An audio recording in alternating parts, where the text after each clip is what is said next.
Егер картаңызда 1000 теңге болса, міндетті түрде байқап көруге кеңес беремін. Қосымша тегін жарнамасыз және мазаны алмайды. Жай ғана жүктеп алып тіркелесіз де бірден ойнауды бастайсыз. Ұтып алдыңыз ба?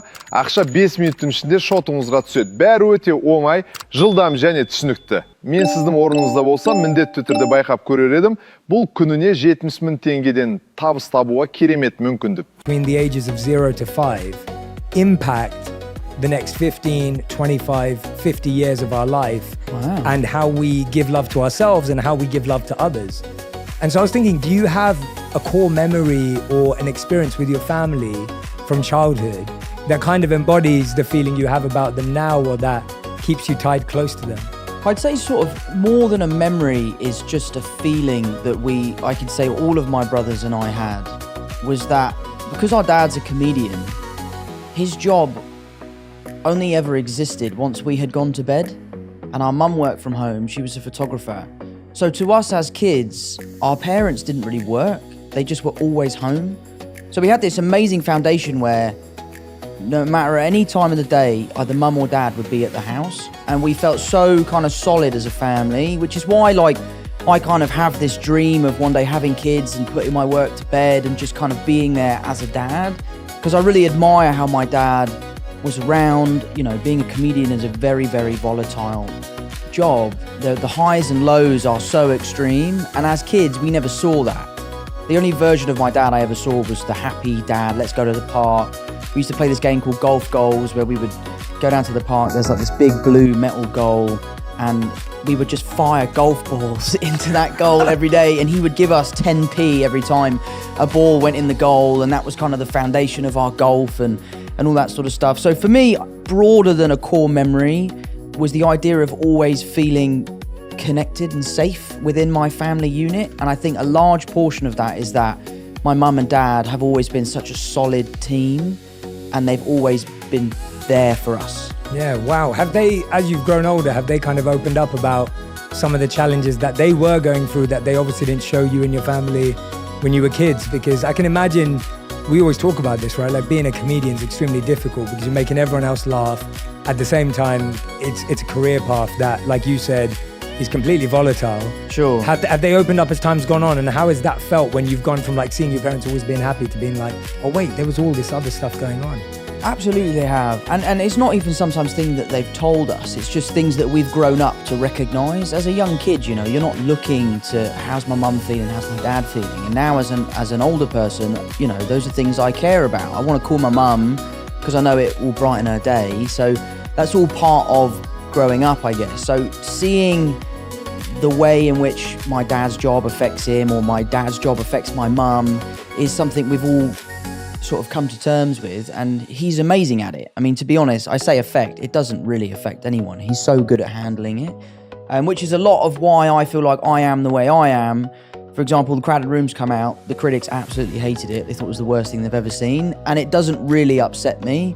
And I think a large part of my feeling towards that has come from my dad being able to do a gig, the gig not going well, him brushing it off his shoulder and just right onto the next one. Yeah, wow. And first of all, I want to point that out as well. So I've been watching The Crowded Room. Right. And me and my wife have been watching it together, and we're actually really enjoying it. Good, thank and you. so like, we're actually loving it because I love a show that has mystery. Sure. That's trying to like get me to figure it out and get me to think about it. I'm kind of confused, and I love stuff like that. Like I'm a massive Christopher Nolan fan. Yeah, absolutely. So all my favorite movies are Nolan movies, and the reason why I love them is because I have no idea what's going on. Sure. And that's and you got to figure it out. And you got to figure it out. And I love puzzles, and I love escape rooms, and I love anything an escape room. Yeah, I love anything that's got me thinking, what is going on here, and why can't I figure it out? Mate, do you know what you should watch? I admittedly watch it to go to sleep if I'm ever feeling stressed or like overstimulated. I watch this guy called Chris Ramsey. He's like a YouTube guy. He's a magician, but I just watch him solve puzzles.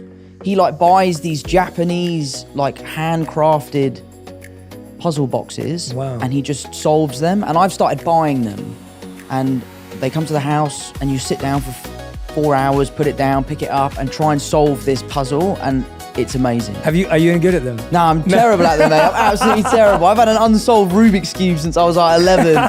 But yeah, so I watch his videos because there's just something about like the sound of the wood. I'm a carpenter, so I love like craftsmanship and that sort of stuff. So I love the way that these pieces are put together. So watching him solve the puzzles, I find so relaxing. Yeah, I think for so many of us, you know, getting bad reviews, perceptions, people talking about us, whatever that may be, whatever scale we live at, can actually affect us. Sure. And you saying that actually seeing your dad, seeing him shrug it off and seeing him move on actually really helped him. Do you think that you've been able to create a bit more of a skill around that now, or is it something that happens naturally for you? Because I'm guessing that there's a lot of people who are listening and watching going, Tom, that's pretty amazing that you can do that at your scale and your level.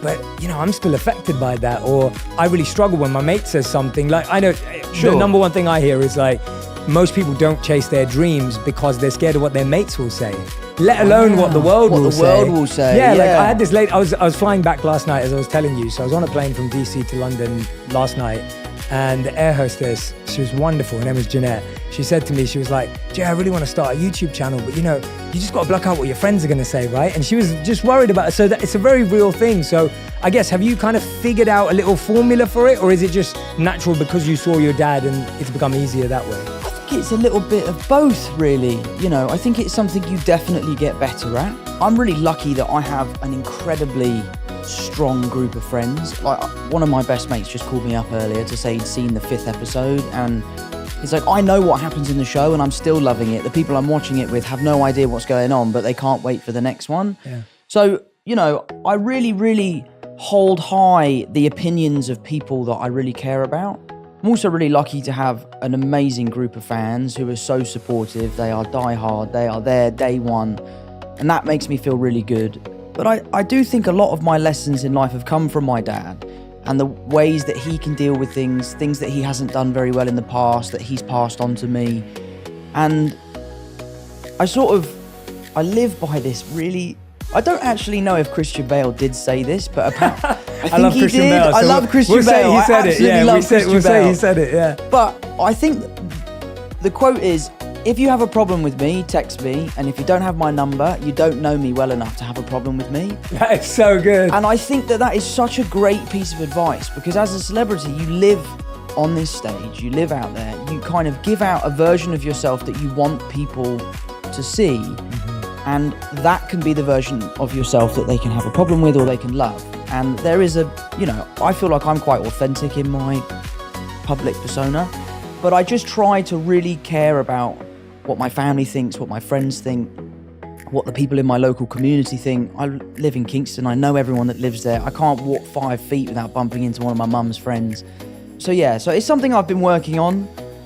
I try my best to not let that stuff affect me. It does. Yeah, of course. I'm not cold-hearted or anything like that. It does affect me, but I just try to move on and focus on the positives. Yeah, absolutely, absolutely. What was did you ever see your dad deal with everything and you thought, wow, that was incredible? Like, was there anything specific that you remember that, like, seeing him, like, tackle something and you thought, wow, that really impressed me, even if it was something really small in hindsight? I think the thing I admire most about my dad is his resilience.